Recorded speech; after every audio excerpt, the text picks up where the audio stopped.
Continuando a leitura do Srimad Bhagavatam, canto 5, capítulo 4, verso 5. As características de Rishabhadeva. Repitam, por favor. Vidita, Anuragam, Apaura, Prakriti, Janapada, Raja, Nabhi, Atmajam, Samayasetu, Rakshayam, Abhishicha, Brahmaneshu, Upanidhaya, Saha, Merudevya, Vishalayam, Prasana, Nipunena, Tapasa, Samadhi, Yogena, Naranarayana, Akhyam, Bhagavantam, Vasudevam, Upashina, Kalena, Tatmahimanam, Avapa, Vidita Nuragama Paura Prakriti Janapado Rajarabhiratmajam Samayenus Seturakshayam Abhishicha Brahmaneshu Panidhaya Saha Merudevya Vishalayam Prasana Nipunena Tapasa Samadhi Yogena Naranarayanakyam Bhagavatam Vasudevam Upashina Kalenatan Mahimanam Avapa. Vidita, muito famoso. Anuragam, popularidade. Apaura Prakriti, entre todos os cidadãos e funcionários do governo. Janapada, desejando servir à população em geral. Raja, o rei. Nabhi, Atmajam, seu filho. Samayasetu Rakshayam, para proteger a população estritamente de acordo com os princípios védicos da vida religiosa. Abhishicha, elevando ao trono. Brahmaneshu, aos brahmanas eruditos. Upanidhaya, confiando. Saha, com. Merudevya, sua esposa, Merudevi. Vishalayam, com Badarikashrama. Prasana Nipunena, realizou com muita satisfação e habilidade.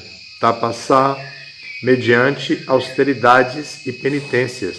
Samadhi Yogena, mediante completo Samadhi. Naranarayanakyam, chamado Naranarayana. Bhagavantam, a suprema personalidade de Deus. Vasudevam, Krishna. Upashina, adorando. Kalena, com o transcorrer do tempo. Tat Mahimanam, sua gloriosa morada. O mundo espiritual Vaikuntha.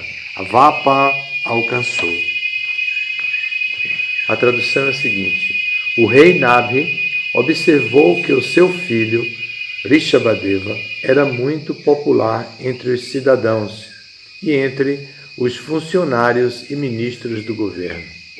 Reconhecendo a popularidade de seu filho, Maharaj Nabhi entronizou-o como imperador do mundo para, em termos do sistema religioso védico, proteger a população em geral. Com este propósito, ele entregou seu filho aos cuidados de brahmanas eruditos que o orientariam na administração do governo. Então, Maharaj Nabhi e sua esposa, Merudevi, dirigiram-se a Badarikashrama, que fica nas montanhas dos Himalaias, onde, com muito júbilo, o rei ocupou-se muito diligentemente em executar austeridades e penitências. Em completo samadhi, ele adorou a suprema personalidade de Deus, Naranarayana, que é Krishna sob sua expansão plenária. Por causa disso, Com o passar do tempo, Maharaj Nabhi elevou-se ao mundo espiritual, conhecido como Vaikuntha. Vamos repetir, por favor. O rei Nabhi observou que o seu filho, Rishabhadeva, era muito popular entre os cidadãos e entre os funcionários e ministros do governo.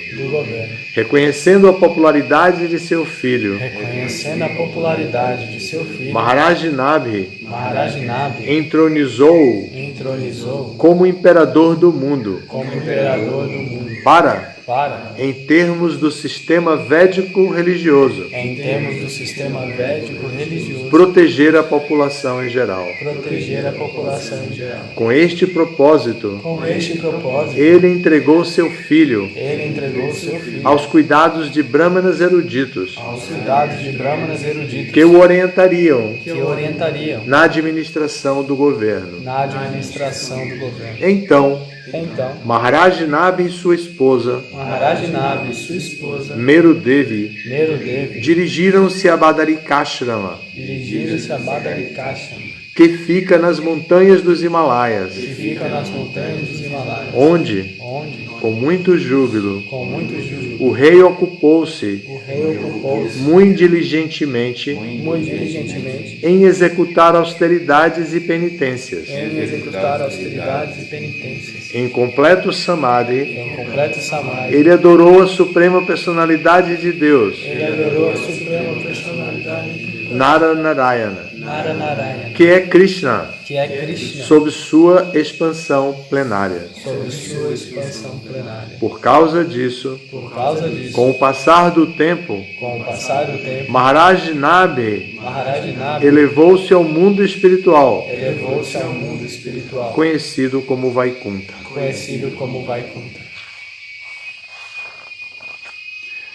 Significado por sua divina graça, Srila Prabhupada. Ao perceber que seu filho Rishabhadeva era estimado da população em geral e dos servos governamentais, Maharaj Nabhi resolveu colocá-lo no trono imperial. Além do mais, ele queria deixar seu filho aos cuidados dos brahmanas eruditos. Isto significa que o monarca devia governar estritamente de acordo com os princípios védicos, seguindo a orientação de brahmanas eruditos que o aconselhariam, baseados nas escrituras védicas paradigmais, tais como Manusmriti e Shastras afins. Cabe ao rei governar os cidadãos de acordo com os princípios védicos. Segundo os princípios védicos, a sociedade divide-se em 4 categorias: Brahmana, Kshatriya, Vaishya e Shudra. Chaturvarnyam maya shrishtam gunakarma vibhagasha. Após dividir a sociedade desta maneira, é dever do rei reparar em que todos, dentro de sua casta, executem os princípios védicos. O Brahmana deve executar o dever de Brahmana, sem enganar o público. Não devemos pensar que a pessoa desqualificada seja Brahmana só porque é chamada de Brahmana. É dever do rei atentar para que todos se ocupem em seu dever ocupacional de acordo com os princípios védicos. Além disso, é compulsório que, no ocaso da vida, afastemo-nos das diversas atividades. Maharaj Nabhi, embora fosse rei, retirou-se da vida familiar e, juntamente com sua esposa, dirigiu-se ao lugar chamado Badarikashrama, nos Himalaias, onde a deidade de Naranarayana é adorada. As palavras Prasana Nipunena Tapasa indicam que o rei aceitou com muita habilidade e alegria toda a classe de austeridades. Embora fosse o imperador, ele não estava nem um pouco preocupado com o fato de deixar sua confortável vida doméstica. Apesar de submeter-se a severas austeridades e penitências, ele sentia-se muito satisfeito em Badarikashrama, onde fazia tudo muito habilmente. Dessa maneira, estando plenamente absorto em consciência de Krishna, Samadhi Yoga, Sempre pensando em Krishna, Vasudeva, Maharaj Nabi alcançou sucesso no fim de sua vida e foi promovido a Vaikuntha Loka, o mundo espiritual. É este o método da vida védica. Devemos pôr em termo ao processo de repetidos nascimentos e mortes e regressar ao lar, voltar ao Supremo. As palavras Tan Mahimanam Avapa são significativas neste contexto. Srila Sridhara Swami diz que Mahima significa liberação, mesmo nesta vida. Nesta vida, devemos agir de maneira tal que, após abandonarmos este corpo, libertemo-nos do cativeiro de repetidos nascimentos e mortes. Isto chama-se Jiva Mukti. Srila Viraraghava Acharya afirma que o Chandogya Upanishad descreve 8 sintomas de Jivan Mukta, alguém já liberado, mesmo enquanto vive em seu corpo atual. O primeiro sintoma dessa pessoa, assim liberada, é que ela está livre de toda atividade pecaminosa, apahata papa, enquanto permanecer na energia material e estiver sob as garras de Maya, a pessoa terá que ocupar-se em atividades pecaminosas. O Bhagavad Gita descreve essas pessoas como Duskritina, e isto evidencia que elas vivem executando atividades pecaminosas. Quem é liberado nesta vida não comete atividades pecaminosas. Incluídos nas atividades pecaminosas estão o sexo ilícito, o consumo de carne, a intoxicação e os jogos de azar. Outro sintoma da pessoa liberada é Vijara, que indica que ela não está sujeita às misérias da velhice. Outro sintoma é Vimrityu. A pessoa liberada prepara-se de tal maneira a não aceitar outros corpos materiais que estão fadados a morrer. Em outras palavras, ela não volta a se envolver com repetidos nascimentos e mortes. Outro sintoma é Vishoka, característico de que ela não se deixa influenciar pela aflição e felicidade materiais. Outro é Vijighatsa, indicativo de que ela não mais deseja gozo material. Outro sintoma é Apipata, que significa que ela não tem outro desejo além de ocupar-se em serviço devocional a Krishna, seu mais querido e adorável Senhor. Além desses, descreve-se Satyakama, segundo o qual todos os seus desejos concentram-se em Krishna, a verdade suprema. Ela não quer nenhuma outra coisa. Ela é Satya Sankalpa. Tudo o que deseja é satisfeito pela graça de Krishna. Em primeiro lugar, ela não deseja nada para seu benefício material. E em segundo lugar, se há alguma coisa que deseja, ela simplesmente deseja servir o Senhor Supremo. Este desejo é satisfeito pela graça do Senhor. Isto chama-se Satya Sankalpa. Srila Vishwanatha Chakravarti esclarece que a palavra Mahima significa regressar ao mundo espiritual, voltar ao lar, voltar a Vaikuntha. Sri Shukadeva diz que a palavra Mahima significa que o devoto alcançou as qualidades da Suprema Personalidade de Deus. Isto chama-se Sadharma, ou a mesma qualidade. Assim como Krishna nunca nasce e jamais morre, seus devotos que regressam ao Supremo nunca morrem e nunca nascem no mundo material.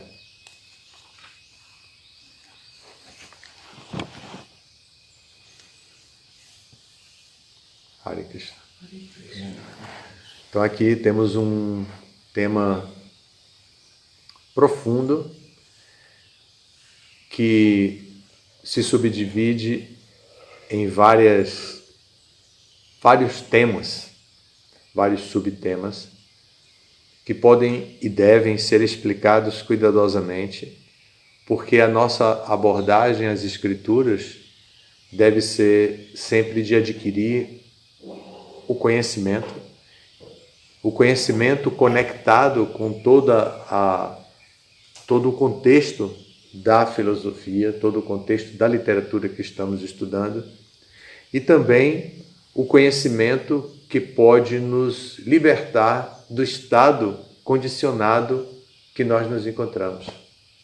Então são duas abordagens que precisamos. Uma é entender tudo o que está acontecendo, a filosofia, o Siddhanta que está ali, porque isso vai fortificar a nossa fé e vai nos capacitar a ajudar os outros, a cuidar das pessoas, a apresentar a filosofia da consciência de Krishna para os outros. E a segunda parte é, e eu com isso? O que é que eu posso aproveitar disso aqui? Como eu posso tirar isso para alavancar o meu avanço espiritual? Como eu posso, a cada dia, em contato com esse conhecimento, melhorar o meu desenvolvimento pessoal?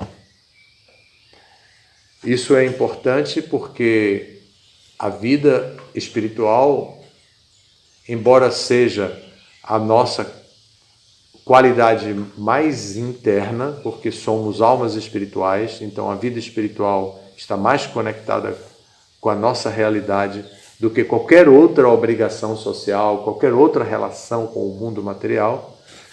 Mas, embora isso seja verídico, a vida espiritual exige uma atitude proativa da nossa parte, uma atitude de austeridade, de aceitação, de responsabilidades, de compromisso.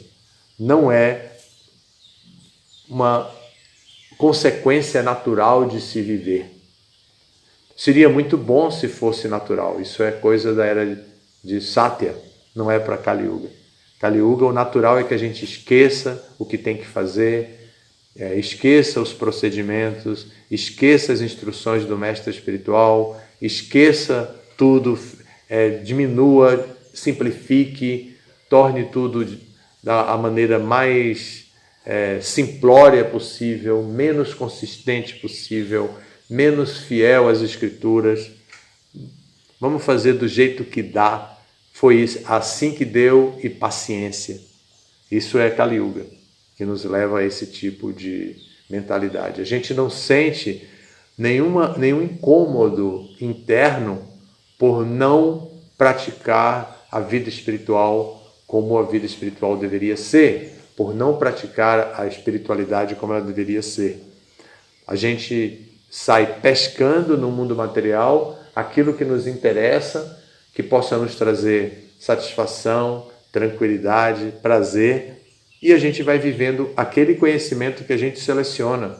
A gente não se submete ao conhecimento da Escritura e pede para a Escritura, que é a própria pessoa suprema, manifesta dessa maneira e diz como a representação gráfica de Shabda Brahma, o som original, que trouxe todo o conhecimento espiritual para esse mundo, por favor, me ajude, me ilumine com esse conhecimento, me permita conhecê-la, me permita conhecer essa escritura. A gente não tem essa atitude porque Kali Yuga não favorece isso.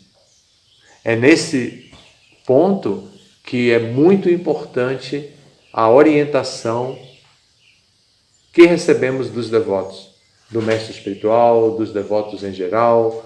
É muito importante.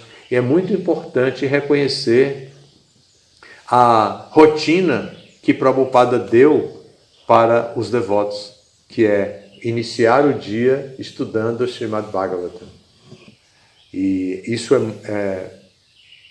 é importante observar, porque é o cuidado que Prabhupada tem com cada um de nós, respeitando a nossa capacidade de aprender e de adquirir conhecimento. É uma demonstração muito clara do respeito de Prabhupada com a nossa capacidade intelectual. Prabhupada não está interessado em criar um monte de zumbi, um monte de robô que simplesmente recebe uma programação para atuar daquela determinada maneira. Prabhupada quer a interação com indivíduos, almas espirituais que possam se entusiasmar, ter determinação firme, ter paciência, estar inteiramente fidelizados ao conhecimento espiritual, tenha compromisso com o conhecimento espiritual, que se associe com outras pessoas em busca de coragem, de força, de determinação, de tudo que ele precisa ter, então que ele se associe com outros para adquirir conhecimento, e que ele fique atento para o padrão que já foi vivenciado pelos devotos anteriores que tiveram sucesso. Que ele não seja um bobo, que não saiba onde eu devo chegar. Onde eu devo chegar. Na crise que o mundo material passa, nós não sabemos praticamente onde devemos chegar. Os pais nos estimulam, estudem, universidade, adquiram um diploma, mas depois que a gente está com o diploma, e agora, pai, o que eu faço com o diploma? Vai bater na porta dos empregos para ter um emprego, para trabalhar. E a gente vai e não tem emprego.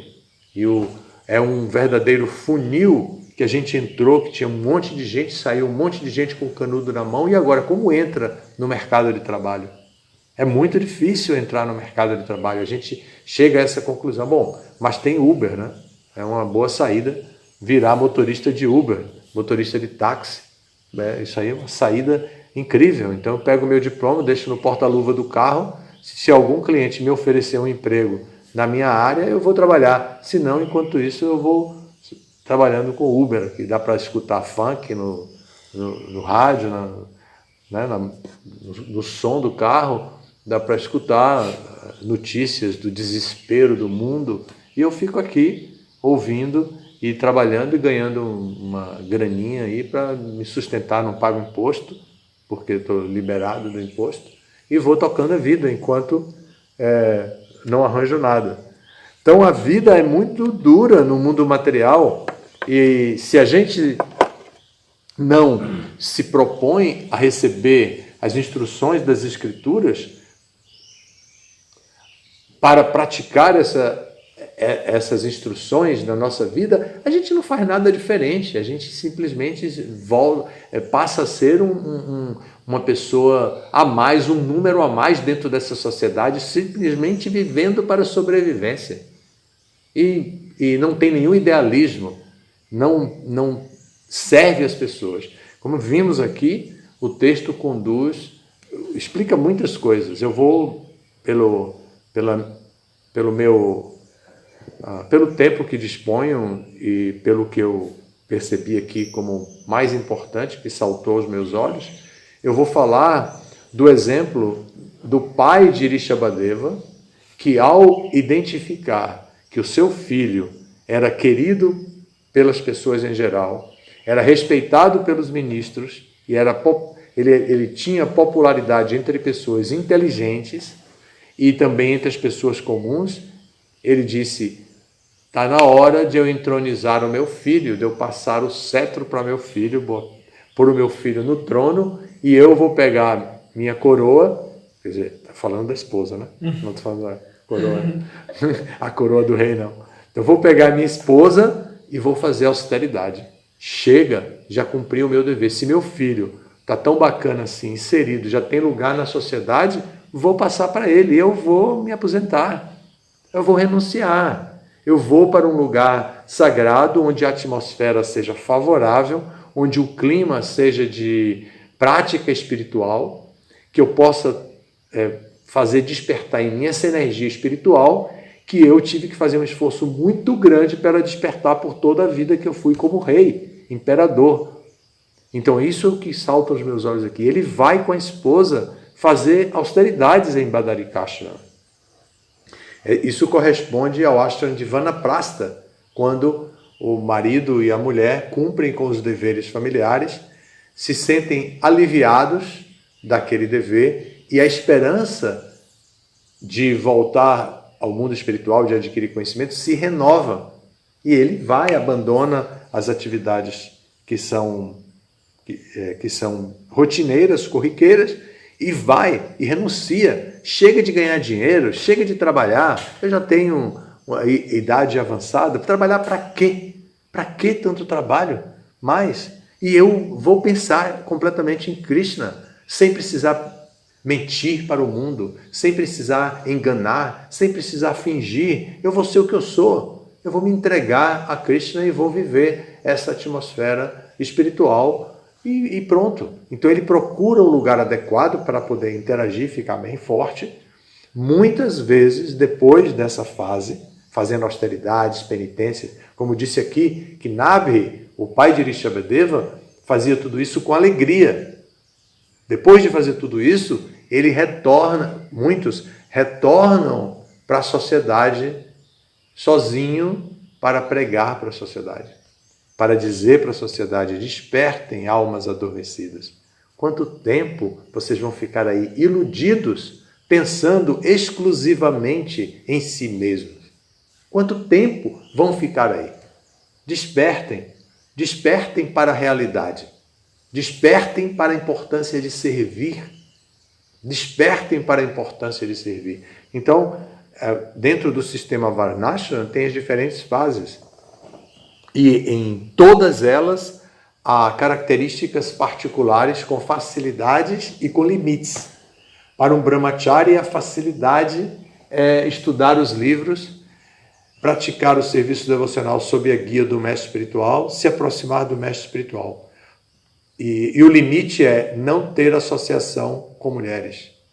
Não ter, acho que eu posso corrigir isso agora, devido ao avanço da era de Kali. Então, o brahmachari, ele deve evitar a vida sexual, seja com mulheres, com não mulheres, com o que for. O brahmachari deve evitar a vida sexual. Então, essa é a posição do brahmachari. Ele vai praticar isso visando o controle dos sentidos, visando observar seu corpo. Ele percebe a potência que existe em seu corpo para o desfrute do mundo. Mas ele entende, esse potencial que eu tenho aqui não é hora de ser usado. Eu não devo usar. Eu devo controlar isso para que eu possa ficar forte espiritualmente, forte materialmente e ter a minha concentração fixa no meu objetivo.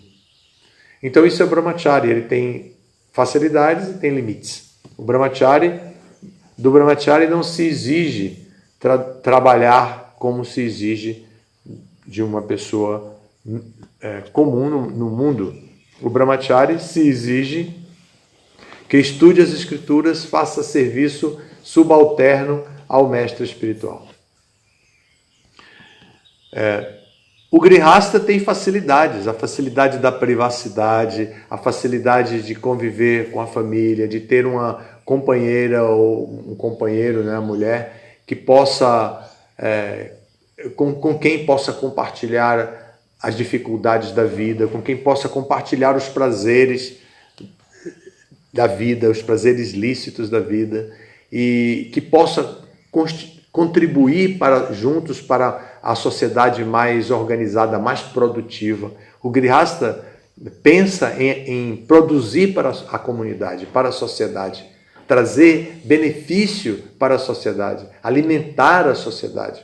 A facilidade que o grihasta tem em conviver de maneira mais relaxada, sem tanta exigência de controle dos sentidos, como se faz com o brahmachari, é que deve dar ao grihasta bondade, vontade de servir o outro, para que ele se diferencie do grihamedi. O grihamedi é aquele que desenvolve a vida de grihasta com egoísmo, sempre pensando no seu próprio benefício, incapaz de servir ao outro, incapaz de dar facilidade ao outro, incapaz de dar ao outro o que ele não teve.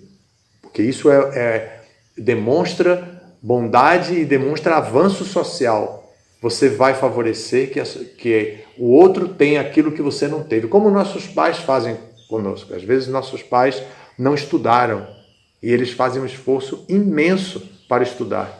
A minha avó, lembro que meu pai sempre dizia isso. Minha avó dizia, eu daria um braço meu se fosse necessário para um filho estudar. Ela dizia, daria um braço. Imagine, só temos 2, né? Dá 50%. Né? Então, eu daria um braço para um filho meu estudar. E isso é um exemplo popular que está ali relacionado comigo e eu dei agora.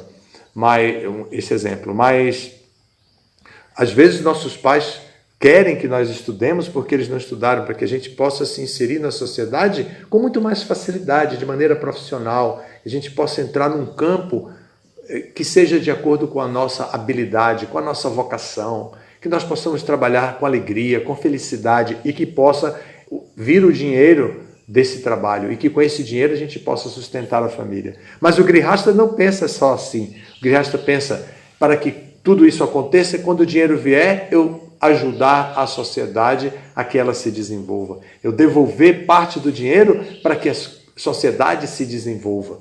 Isso pensa um grihasta lícito. Né? O brahmachari não tem direito a ter dinheiro na mão próprio. E o grihasta tem direito a ter o dinheiro e pensar como eu posso ajudar a comunidade a se desenvolver. Depois vem o vanaprastha, que, como a gente viu aqui, o caso de Nabhi Maharaj, que vai para a floresta, e depois o sannyasi, que faz austeridades e aceita todas as dificuldades da vida, em termos de sentidos, em termos de a não privacidade e tudo mais, para poder servir para a todos, para levar o conhecimento a todos e às vezes e tolerar todo tipo de situação que ele possa ser exposto, simplesmente para poder ajudar as pessoas, ser criticado, ser ofendido, ser ridicularizado e às vezes ser elogiado e receber muitos benefícios, muitas vezes também. Ele tem que tolerar tudo, sem nenhuma identificação consigo mesmo, para poder ajudar as pessoas no seu conhecimento espiritual, para poder lembrar as pessoas. Lembre, desperte a alma adormecida, desperte a alma adormecida. Quanto tempo você vai ficar aí investindo na ilusão material? Quanto tempo você vai ficar investindo na ilusão material, sabendo qual é o final do investimento na ilusão material? Quanto tempo você vai ficar aí? Desperte, venha cantar, desperte do seu sono de ignorância e venha cantar os santos nomes, venha estudar as escrituras, venha cuidar das pessoas que tanto precisam ser cuidadas. Então esse é o lema da pregação missionária, da abordagem missionária às almas caídas. Isso é o lema de Chaitanya Mahaprabhu, que se tornou poesia por Bhaktivinoda Thakur, no século passado, século XIX e XX, e que até hoje está em voga, porque o movimento de Chaitanya, ele retrata a compaixão do Senhor Chaitanya e, ao mesmo tempo, a força, a firmeza do Senhor Chaitanya em fazer com que as divas, as almas condicionadas, despertem para o interesse espiritual, porque não é natural. Não surgirá naturalmente. Não tem templo que favoreça naturalmente o despertar espiritual para os outros. Não tem. A gente pode fazer um templo imenso, o maior templo do mundo, mais bonito, cheio de ouro, cheio do que for. As pessoas se encantam, mas esse templo não é capaz de despertar no coração da pessoa o desejo de servir a Krishna. É preciso que alguém vá direto no seu coração e ajude essa pessoa a compreender o seu nível de condicionamento. Por isso o trabalho pessoal é tão importante, por isso o pregador é tão importante, o brahmachari pregador é tão importante, o grihasta pregador é tão importante, o vanaprastha e o sannyasi. O nosso movimento deu uma demonstração claríssima para o mundo da importância do grihasta na sociedade como pregador. O nosso movimento cresceu com um trabalho de parceria entre todos os ashramas, brahmacharis, grihastas, vanaprasthas, muito poucos, e sannyasas. E nessa parceria, o movimento se estabeleceu como hoje, 50 anos, trabalhando com a interação dessas pessoas, sem preconceito, com algumas confusões, evidentemente, né? Mas o resultado final é que o movimento conseguiu uma parceria entre esses 4 ashramas que aqui foram descritos, que Prabhupada falou no significado, que está falando em cima também, e sem nenhum tipo de distinção na qualidade da pregação de Brahmachari, Grihasta, Vanaprastha e Sannyasi, todos pregando com o mesmo tipo de poder. Não eram apenas os sannyasis que pregavam bem, muitos grihastas pregavam muito bem, muitos brahmacharis pregavam muito bem. O movimento pregava bem porque repetia as palavras de Prabhupada. Isso é possível hoje ainda. Isso é possível hoje ainda. É preciso que nós despertemos o espírito missionário e que possamos estar livres do egoísmo e dedicar nossa inteligência ao processo de cuidar das pessoas. Isso é importante ainda. E esquecer que o objetivo da vida é colocar dinheiro no bolso e fazer previdência e cuidar da vida, né? E colocar dinheiro no bolso. Esquecer que esse é o objetivo da vida. Isso não é o objetivo da vida. Isso é parte da metodologia de se viver nesse mundo com a segurança mínima necessária para o desempenho das atividades civis, das atividades comuns. Mas não é o objetivo da vida. O objetivo da vida não é encher o bolso de dinheiro e pensar com medo do futuro. O objetivo é pensar num futuro glorioso de renúncia, um futuro de serviço devocional puro. Esse é o objetivo. Quando pensamos no futuro, devemos pensar num futuro glorioso, livre dos desejos materiais, como foi falado aqui. Livre dos desejos materiais, livre de apegos materiais, livres de enredamento material. Esse é o futuro que podemos idealizar, que podemos visualizar para nós e para outros. Certamente não será 100%, não serão 100% da sociedade humana, mas uma grande parte da sociedade pode fazer isso. Prabhupada já deu exemplo quando criou o movimento. E os primeiros anos do movimento, apesar de toda a imaturidade e inexperiência dos seguidores de Prabhupada, a interação entre todos foi muito positiva e o resultado foi muito bom. Então, estamos prontos para isso. Ainda temos esperança. Bom, vamos parar por aqui. Hoje é domingo e certamente essa comunidade de Vrajadama receberá convidados. Os devotos devem estar sensíveis a receber os convidados aqui. Espero que tenham um bom festival. Estou indo para Recife, para a inauguração do novo Centro Cultural de Recife com o Guru Krishna. E desejo que vocês tenham um bom festival. No final da tarde estaremos de volta. Obrigado pela atenção. Todas as glórias a Srila Prabhupada. Jai Srila Prabhupada.